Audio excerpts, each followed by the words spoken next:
Hi there, I'm Sean Sweeney and I'm one of the DIP TESOL tutors on the Oxford TEFL DIP TESOL. I'm also a teacher trainer on Delta and CELTA courses, and the rest of the time I'm a teacher, a lot of the time doing in-company stuff, smaller groups and ESP type bits and bobs.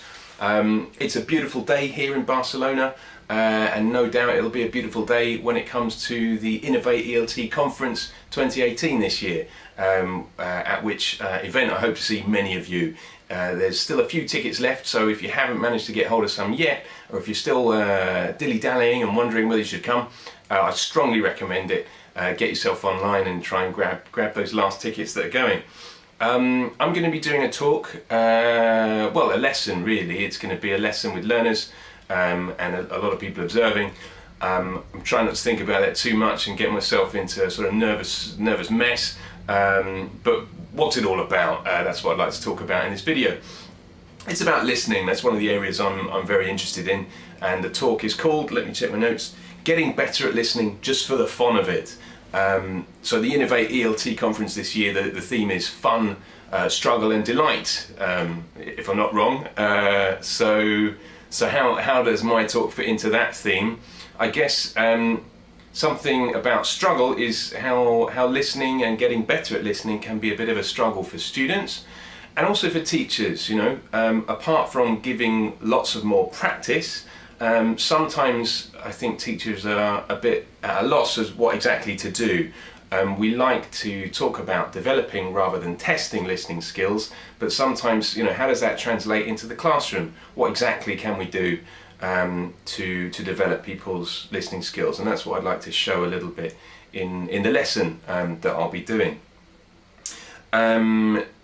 Course books and initial teacher training courses sometimes leave teachers, I think, as I say, a bit at a loss as to what to do, because they're often based very heavily on a comprehension approach to listening, something that's been criticised very comprehensively by John Field in Listening in the Language Classroom. This is from 2008, and you can click on the link in the little blurb here in the blog to see a little interview that I've done with John as well, where he talks a little bit more in depth about things like sub-skills, strategies and processes.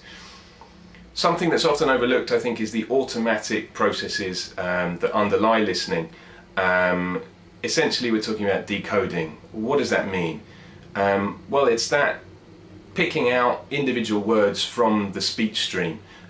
Basically, when you're listening to somebody in a first language and a second language, that moment when you're like, what did he say? Or what did she say? Trying to pick out the exact words. And often these are words that you've got in your head, in your mental lexicon, but you've not managed to divide up the speech stream effectively or quickly enough in order to start that process of meaning making that would come next.